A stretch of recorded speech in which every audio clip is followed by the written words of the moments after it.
தமிழகத்துல நம்மெல்லாம் நினைக்கிறதை விட போதைப் பொருள் நடமாட்டம் மிக அதிகமாக இருக்கிறது. பஸ்ல மக்கள் மட்டும்தான் போவாங்க நம்மளாம் நினைச்சிட்டு இருந்தோம். இப்ப வந்து கத்தி கபடா துப்பாக்கி எல்லாமே பஸ்ல இப்ப டிராவல் பண்ணுது.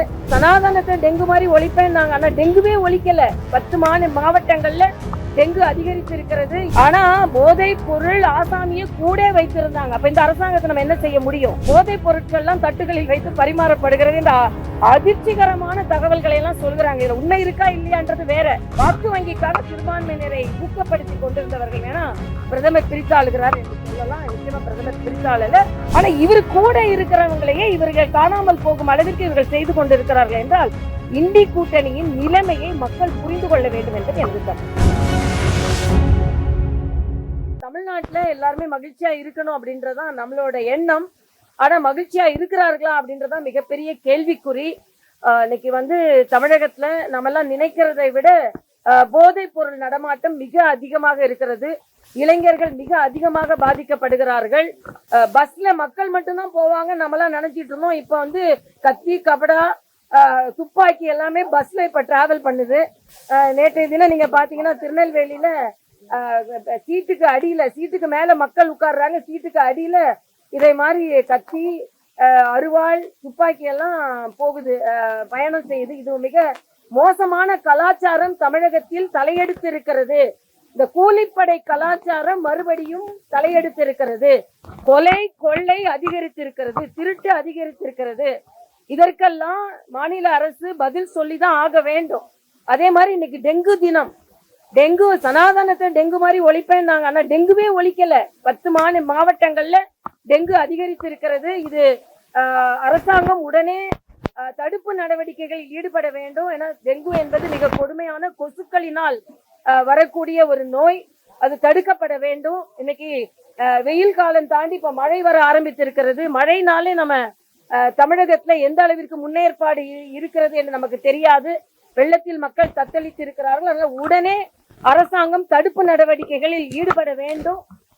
எல்லாவற்றிற்கும் மேலாக மக்கள் பாதுகாப்பாக இருப்பதை உறுதி செய்ய வேண்டும் என்பது எனது கருத்தாக இருக்கிறது. பிரதமர் நரேந்திர மோடி அவருடைய சொத்து மதிப்பு அப்படிங்கிறது இப்ப பெரிய விமர்சனமா இருக்கு. எல்லாருக்கும் ஹைட் பண்றாங்க. ஹைட் பண்ணலப்பா, ஹைடும் பண்ணல, ஹைப்பும் பண்ணல. ஹைப்பா இல்ல அவரது உயரம் இல்ல. அவரு சாதாரண ஒரு குடிமகனுக்கு இருக்கின்ற அளவுதான் அவருக்கு சொத்து இருக்கு. ஏன்னா அவர் நாட்டு மக்களின் சொத்து. அவர் ஏற்கனவே சொல்லி இருக்கிறார், இந்த 140 கோடி மக்கள் தான் எனது குடும்பம், எனக்கென்று தனியா குடும்பம் கிடையாது என்று. ஆக ஒரு எளிமையாக ஒரு பிரதமர் இருக்கிறார் என்பதைத்தான் நம்ம பார்க்க வேண்டும். அப்ப யாருக்கு அவரு உதவி செய்வார், யாருக்கு பணியாற்றுவார்? இந்த மக்களுக்கு பணியாற்றுவார். அதைத்தான் நாம சொல்ல போகிறோம். ஏனென்றால் வாரிசு அரசியல் வைத்துக் கொண்டு குடும்பங்களுக்கு உதவி செய்து கொண்டு அவர்களுக்கு பதவி கொடுத்து அவர்களுக்கு பலன் கொடுப்பதை மற்ற கட்சிகள் எல்லாம் செய்து கொண்டிருக்கும் பொழுது, குறிப்பாக காங்கிரஸ் போன்ற கட்சிகள் செய்திருக்கும் பொழுது, மக்களுக்காகவே நான் இருக்கிறேன் என்பதைத்தான் அவர் சொல்கிறார். அது உறுதி செய்யப்பட்டிருக்கிறது அவரது வேட்புமனுவின் மூலம் மாத்திரம்.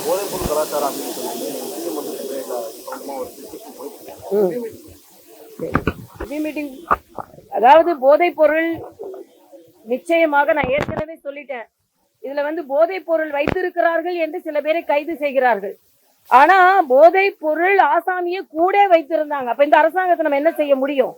ஆக அப்படிப்பட்ட ஒரு சூழ்நிலையில் அரசாங்கம் கண் துடைப்புக்காக கூட்டம் நடத்தாம, நேற்று ஒரு பாடகி கூட சொல்லியிருக்காங்க, விருந்துகளில் கூட போதைப் பொருட்கள் பரிமாறப்படுகிறது என்று சொல்கிறார்கள். அந்த கட்சி கூட்டணியில் அவங்க தலைவர் இருக்கிறாரோ, அந்த நடிகர் தலைவர், அவரோட கூட்டத்துல விருந்துகள் எல்லாம் கூட போதைப் பொருட்கள் எல்லாம் தட்டுகளில் வைத்து பரிமாறப்படுகிறது என்ற அதிர்ச்சிகரமான தகவல்களை எல்லாம் சொல்கிறாங்க. இதுல உண்மை இருக்கா இல்லையான்றது வேற. ஆனா இத்தகைய தகவல் வருவதே தப்பு என்ன கேட்டா. அதனால நிச்சயமாக இந்த போதைப் பொருள் கலாச்சாரம் ஒழிக்கப்பட வேண்டும், ஒடுக்கப்பட வேண்டும். அது மட்டுமல்ல, வன்முறை கலாச்சாரமும். நான் ஏற்கனவே சொன்ன மாதிரி இப்ப கத்தியோடு தான் அலைகிறார்கள். இன்னைக்கு வந்து பஸ்ல வந்து கத்திகள் கண்டெடுக்கப்படுகிறது என்றால் என்ன காரணத்திற்காக அவை எடுத்து செல்லப்பட்டது? இதையெல்லாம் நாம தீவிரமாக சிந்திக்க வேண்டும். அது மட்டும் இல்ல, இன்னைக்கு வேங்கை வயலை இன்னும் கண்டுபிடிக்கப்படல. சமூக நீதியை பற்றி முதலமைச்சர் பேசிக் கொண்டிருக்கிறார். இன்னைக்கு இன்னொரு இடத்துல மாட்டுக்கழிவு அதில் கலந்திருக்கிறது என்று இன்னொரு தகவல் வந்திருக்கிறது. இன்னொரு இடத்துல நல்ல வேளை அது வந்து தேன்கூடுன்னு சொல்லிட்டாங்க. இன்னொரு இடத்துல ஆனா அது மாட்டுக்கழிவு தான். ஆக இது எந்த காலத்துல நடந்தது? வேங்கை வயலை நீங்கள் கண்டுபிடிக்காததால் மற்றவர்களும் ஊக்கப்படுத்தப்பட்டு நமது சகோதரர்கள் இருக்கின்ற இடங்களில் இதை போன்ற சம்பவங்கள் நடந்தது என்றால் தமிழக அரசு எவ்வளவு மெத்தனமாக இருக்கிறது. இன்னைக்கு வரைக்கும் ஏன் நீங்க கண்டுபிடிக்க முடியல? நலம் சார்ந்த தண்ணீரை குடித்துக் கொண்டிருந்த மக்கள் மலம் சார்ந்த தண்ணீரை குடிக்க வேண்டும் என்று நீங்க சொல்றீங்க. நாங்க என்ன சாப்பிடணும், நாங்க என்ன குடிக்கணும், என்ன மொழி பேசணும்னு எங்களுக்கு உரிமை இருக்குன்னு. ஆனா அந்த மக்களுக்கு உரிமை இல்லையா? ஆக இதையெல்லாம் இந்த 3 ஆண்டுகளின் தோல்வியாகவே நான் பார்க்கிறேன். அந்த தொடர்ந்து காங்கிரஸ் வந்து பிரதமர் மேல ஒரு குற்றச்சாட்டு, இந்து முஸ்லீம் ரீதியா பிரதமர் பேசிட்டு வராங்க. பிரதமருமே நான் இந்து முஸ்லீம் ரீதியா பேசுறேன். பிரதமர் தெளிவுபடுத்திட்டாரு, மிக தெளிவாக தெளிவுபடுத்திட்டார். அவர் தெளிவுபடுத்திருக்காரு, அப்படி பேசலன்னு சில விளக்கங்கள் தான் கொடுத்தோம், தெளிவுபடுத்திருக்காரு. இன்னொன்னு அவரோட திட்டங்கள் எல்லாமே அவர் 15 பாயிண்ட் ப்ரோக்ராம்னு சிறுபான்மை மக்களுக்காக வைத்திருக்கிறார்.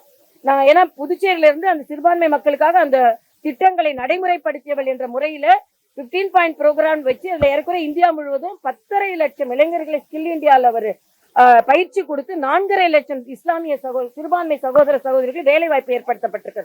இதெல்லாம் எந்த பிரதமரும் செய்யல. அதனால மரியாதைக்குரிய பாரத பிரதமர் இன்க்ளூசிவ்னு சொல்றாரு. ஒட்டுமொத்தமாக இணைந்த பொருளாதாரம், இணைந்த வளர்ச்சி, அதுதான் முக்கியம். அதனால அரசியலுக்காக, வாக்கு வங்கிக்காக சிறுபான்மையினரை ஊக்கப்படுத்தி கொண்டிருந்தவர்கள் வேணா பிரதமர் பிரித்தாளுகிறார் என்று சொல்லலாம். நிச்சயமா பிரதமர் பிரித்தாளல. ஆனா நீங்க இன்னைக்கு பாத்தீங்கன்னா கெஜ்ரிவால் ஒரு பெண்ணுக்காக நம்ம இன்னைக்கு பேசி கொண்டு இருக்கிறோம். ஆனா ஒரு பெண் பாராளுமன்ற உறுப்பினர் கெஜ்ரிவாலோட வீட்டிலேயே தாக்கப்பட்டு இருக்கிறார். இன்னைக்கு அவரு எங்கன்னு தெரியல. அவரு சொல்றாரு மற்றவர்கள் எல்லாம் பிஜேபி ஒழிச்சிரும்னு. ஆனா இவரு கூட இருக்கிறவங்களையே இவர்கள் காணாமல் போகும் அளவிற்கு இவர்கள் செய்து கொண்டிருக்கிறார்கள் என்றால் இண்டி கூட்டணியின் நிலைமையை மக்கள் புரிந்து கொள்ள வேண்டும் என்பது எனது கருத்து. இதுபோன்ற செய்திகளை மேலும் தெரிந்து கொள்ள எங்களது யூடியூப், Facebook மற்றும் Twitter ஆப்களை சப்ஸ்கிரைப் செய்யவும்.